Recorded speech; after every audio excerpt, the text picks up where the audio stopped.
ang mangyayaring gulo dahil ang lahat ay maaapektuhan ng kaguluhang ito. Iyon ay kung tatagal ang Pilipinas laban sa China. Ito mga utol, puputulin muna natin panumandali itong ating topic.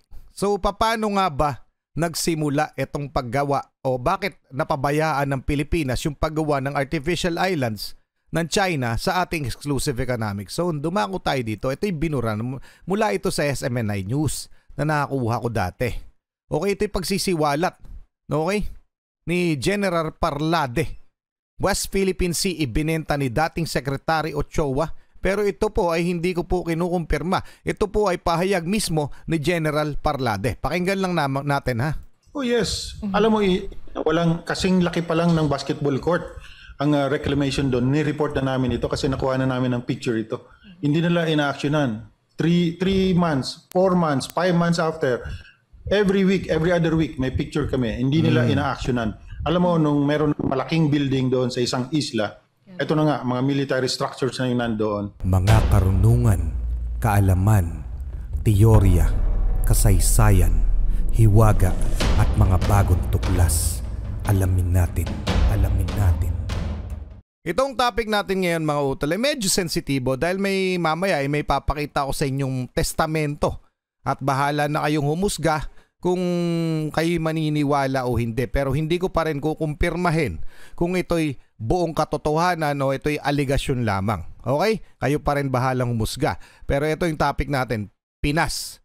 Wala daw nagawa sa artificial island ng China. Ito'y muli kay solidong kaalaman. Pakisubscribe siya mga utol. Pakilike na rin yung video game na. Alamin na natin to.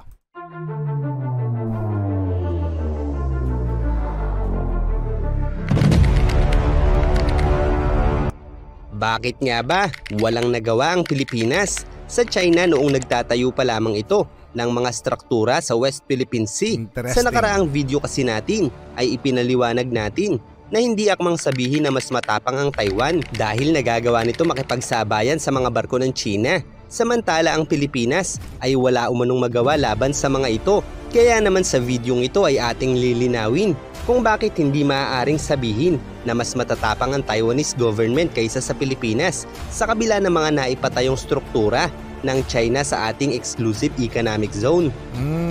At upang mas maunawaan natin ang bagay na ito, ay dapat muna nating maunawaan ang mga batas na umiiral sa bawat hangganan ng ating teritoryo.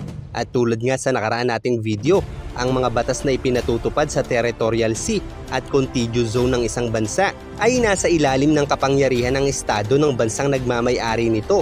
Samantala ang exclusive economic zone naman ay nasa ilalim ng international law.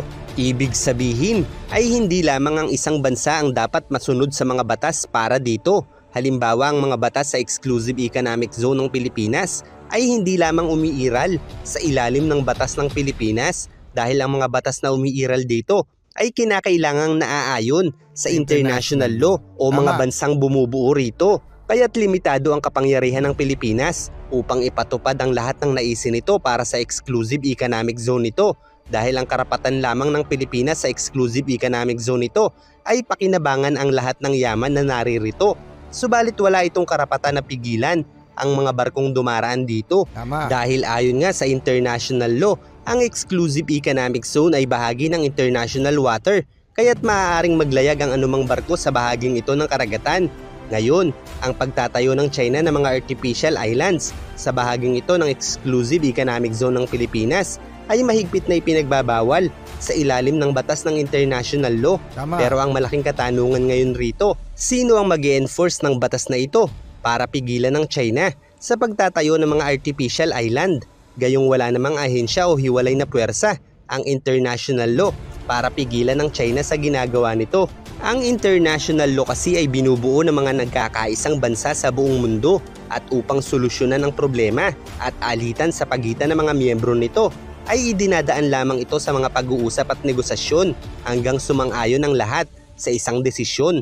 Kaya't bagamat nanalo ang Pilipinas laban sa illegal na pag-aangkin ng China sa ating mga isla, ay walang puwersa ang international law para pasunurin ng China dahil kakailanganin na nagkakaisang bansa ng isang malawakang pagpapasya kung papaano parurusahan ang China. Pero sa madalit sabi mga utol etong itinakda ng UNCLOS o ng international law, yung arbitration na yon, ay hindi ginalang ng China. So binaliwala nila. So anong sanction ang pwedeng ipataw sa kanila nitong tinatawag na international law o nung arbitration? Wala, mga utol. Economic sanction? Hanggang ngayon wala. Pero nakikita nila, wag nating iisipin na hindi nakikita na maraming bansa yung ginagawa na yun ng China na pambabaliwala sa na inayos na agreement nitong United Nations. Okay? So sa madalit sabi, kinukundin na siya ng maraming bansa. Yun yung may reason kung bakit napakaraming kumakampi sa Pilipinas. Yun yung mga utol. Ng isang malawakang pagpapasya kung papaano parurusahan ng China. Sa madaling salita ay hindi ganoon kadaling bumuo ng isang pwersa mula sa mga miyembro ng United Nations para parusahan ang China. Gayunpaman dahil nga ang Pilipinas ang sinang-ayunan ng international law o mas nakararaming bansa sa mundo na may karapatan sa lahat ng likas na yamang naririto, ay maaari namang ipaglaban ng Pilipinas ang karapatan nito. Pero papaano? Gigibain ba ng Pilipinas ang artificial island ng China? Ano ang magiging tugon ng China? Natural, pasasabugin naman ito ang mga barko ng Pilipinas, habang ang mga bansa na nasa ilalim ng international law ay susubukan namang pahupain lamang ang mangyayaring gulo dahil ang lahat ay maaapektuhan ng kaguluhang ito. Iyon ay kung tatagal ang Pilipinas laban sa China. Ito mga utol, puputulin muna natin panumandali itong ating topic. So paano nga ba nagsimula itong paggawa o bakit napabayaan ng Pilipinas yung paggawa ng artificial islands ng China sa ating exclusive economic zone? Dumako tayo dito. Ito'y binura mula ito sa SMNI News na nakakuha ko dati. Okay, ito'y pagsisiwalat, okay, ni General Parlade. West Philippine Sea ibinenta ni dating Secretary Ochoa, pero ito po ay hindi ko po kinukumpirma. Ito po ay pahayag mismo ni General Parlade. Pakinggan lang natin, ha? Oh yes. Alam mo, walang kasing laki pa lang ng basketball court ang reclamation doon. Ni-report na namin ito kasi nakuha na namin ng picture ito. Hindi nila ina-actionan. 3 months, 4 months, 5 months after, every week, every other week, may picture kami. Hindi nila ina-actionan. Alam mo, nung meron malaking building doon sa isang isla, ito na nga, mga military structures na yung nandoon. Ayun, may lumusot niyan sa media na litrato. At doon nagsimulang malaman ng taong bayan na mayroon palang nangyayaring reclamation doon. Ano ang ginagawa ng ng Pilipinas? Wala. Bakit? Kasi binibili sa kanila, binibenta ni Paquito Ochoa yung mga lupa. Panambak. Ayan mga utol. Na yung mismo, di umano, mula kay General Parlade, yung nagsisimula pa lang yung reclamation ng mga artificial islands at na hindi nung pinapakita nila sa gobyerno nung panahon daw ito di umano ni President Aquino. Ngayon, nung sinasabi nila walang pakialam sa kanila dahil nga daw yung mismong mga buhangin na ginamit dyan o mga dolomite kung ano pa mang ginamit dyan na pantambak galing pa mismo sa Pilipinas. Okay? Yun yung malinaw na sinasabi ni General Parlade. At uulitin ko, ito po ay hindi ko pinatototohanan pero hindi ko rin dinideny. Ang ibig ko sabihin, kung ano man sinasabi ni General Parlade dito, kayo na po bahala sa further investigation kung talagang ito'y pawang katotohanan. Ang sa akin, inilalahad ko sa inyo na may testimonial na nangyari. Okay? Mula kay General Parlade. Tuloy muna natin, ha? So he earned from it. Oh yes, definitely. Ibinenta pala tayo. Binenta tayo. Ngayon, sasabihin nila ang traidor yung Pangulong Duterte administration nito. No, I'm sorry. Executive Secretary Ochoa, nananahimik ka. Ang tagal ko na itong sinasabi. Walang sumasalungat dun sa sinasabi ko. Kasi alam nila, totoo ito. Ang daming sundalo nakakalam yan. Nireklamo ng ating mga Naval Task Force sa Mindanao yung pagkuha ng mga barko na ito, pagkuha ng mga lupa doon sa isang isla sa Mindanao. Alam mo ang sagot ng Malacanang nung pinadala namin yung report? No, you secure them. Pinasecure pa doon sa Navy yung barko ng Incheck na naghahakot ng lupa. Oh, imagine that, mga utol. Nung sinumbong nila na may reclamation na ginagawa at naghahakot ng mga buhangin para ipantambak para sa ginagawang artificial island ng China, imbes na pigilan, pinasecure pa. Pinatulungan pa sa madalit sabi. Yun ang, ayan ay mga testimonial ha. Yun yung sinasabi, yun yung kwento ni General Parlade. Tuloy muna natin. Did sila, Ambassador Albert de Rosario, do they know this? I think they know it. Sa highest level, alam nila ito. Kaya yung tribunal na yan, drama lang yan. I even asked the Chief of Staff then and the Secretary, National Defense, sir, why don't you call for the convening of the National Security Councils? This is serious. Ilang isla na yung alam mo, wala pang alam ang buong Pilipinas noon na mayroon ng reclamation. Why? Kasi nga sinusuppress yung balita. Walang lumalabas na litrato, walang lumalabas na ano. Ang sabi ng Malacanang, let's maintain our relationship with China. Aquino said that. Noynoy Aquino presidency said that. Yes. At kaya hindi nag-convene ang National Security Council kasi siyempre malalaman ng ibang presidente bakit ganyan ang nangyayari. National Security Council kasi kasama diyan yung mga past presidents, ang daming kasama doon. Wala, 6 na tao lang ang nag-attend ng meeting na yun. Grabe yan mga utol, no? Nag-intro tuloy. Anyway, yung pagsisiwalat na yan ni General Parlade, isipin nyo mga utol, no? Ako rin mismo. Ito'y testimonya, no? Hindi ko alam kung kailan o paano binilt ng China yung mga artificial islands sila within our exclusive economic zone. Ngayon, nagulat na lang nalaman ko na lang na meron na pala silang artificial islands. Ibig sabihin, nung binibuilt ito ay, yun nga, tama ba sinasabi ni General Parlade na tinago nila sa media. So walang nakaalam na may nangyayari ng reclamation just sa mga isla natin. Okay? Mahaba pa ito mga utol. Tingnan nyo na lang yung title, hanapin nyo na lang. Mga isla sa West Philippine Sea, ibinenta pala sa China. Secretary Ochoa, ex-President Aquino, yan. Tingnan nyo na lang, tuloy na muna natin yung kay solidong kaalaman. So, pa-comment ang inyong opinion tungkol doon. Okay, tuloy na muna natin to. Aging ito ng karagatan. Pero bakit nga ba mas posibleng hindi tumulong ang United Nations kung ganito ang mangyayari? Iyan ay dahil tayo ang unang gagamit ng armadong pag-atake. Samantala ang China ay pangangatwiranan lamang ang pagtatayo nito ng artificial island sa ilang bahagi ng karagatan dahil alam nila na walang magpaparusa sa kanila, lalo na noong panahon ni Obama. Ngayon, paano ito pipigilan ng Pilipinas kung hindi tayo maaaring gumamit ng puwersa at alam naman natin na napag-iiwanan tayo pagdating sa sandatahan laban sa China? Kaya't ang magagawa lamang natin sa ngayon ay ipaglaban ang mga natitira nating isla nang sa ganun ay hindi na ito mapagtayuan pa ng artificial island ng China. Tandaan din natin na hindi lamang ang Pilipinas at China ang may claim sa bahaging ito ng karagatan dahil maging ang Vietnam, Malaysia, Taiwan ay may pag-aangkin din sa ating mga isla. Kaya't kung nakapagtatayo ng artificial island ang China dito, ay nangangahulugan lamang na maging ang mga bansang ito ay walang nagawa laban sa China. Ang labanan kasi ngayon sa bahaging ito ng karagatan ay ang pag-ukupa sa mga natitirang bahura dahil kung ang maliit na isla gaya ng Pag-asa ang ating pag-uusapan ay magagawa naman ng Pilipinas na palayasin ng China. Itinaboy ng barko ng Philippine Navy ang isang Chinese Navy vessel na kumambyo sa loob ng Pag-asa Island.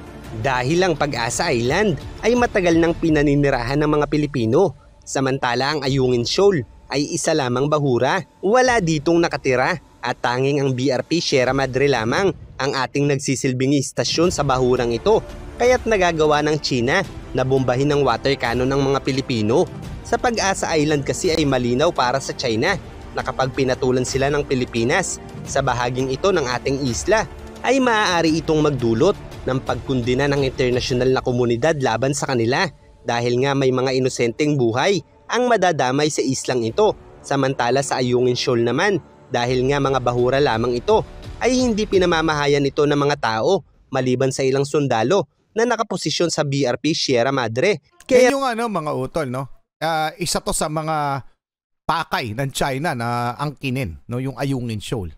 So may plano na ang gobyerno natin, pinag-uusapan na sa Senado na ito'y gagawa natin ng permanent structure, no? Itong Ayungin Shoal na palagay ko tama para na rin mas maprotektahan natin ito dahil ito talagang pinipilit kuwain ng China sa atin. Okay? Tuloy muna natin. Kaya tumaasa ang China na maaagaw pa nila ito sa Pilipinas. Tama. At dahil nga tubig lamang ang ginagamit ng China laban sa ating mga barko, ay napangangatwiranan pa rin nila ito na hindi ito isang armadong pag-atake. Sa halip ito umano ay isang coercive measure lamang upang pigilan ng Pilipinas sa pagpapadala ng kagamitan sa pagtatayo ng struktura sa Ayungin Shoal. Samantala ang Taiwan naman sa kabila ng pag-aangkin nito sa buong South China Sea gaya ng China, ay wala itong kakayahang makipagsabayan sa China sa mga bahura sa South China Sea maliban lamang sa dalawang maliliit nitong isla sa Paratas Island at Ito Aba. Maliliit na isla gaya ng Pag-asa Island na mayroong base militar at mga lokal na naninirahan, kaya't may kakayahan ng Pilipinas sa Taiwan na palayasin ang mga barko ng China sa bahaging ito ng ating mga isla. Samantala ang pagtatalo sa mga bahura ay mas komplikado kaysa sa matagal nang napangalagaan ng mga isla ng bansa. Kaya't kung mapapansin natin ay tanging sa Ayungin Shoal lamang at Scarborough Shoal nakapambubuli ang China. Ito ang mga bahura na walang military bases ang Pilipinas dahil wala ngang permanenteng lupa rito gaya ng isang isla.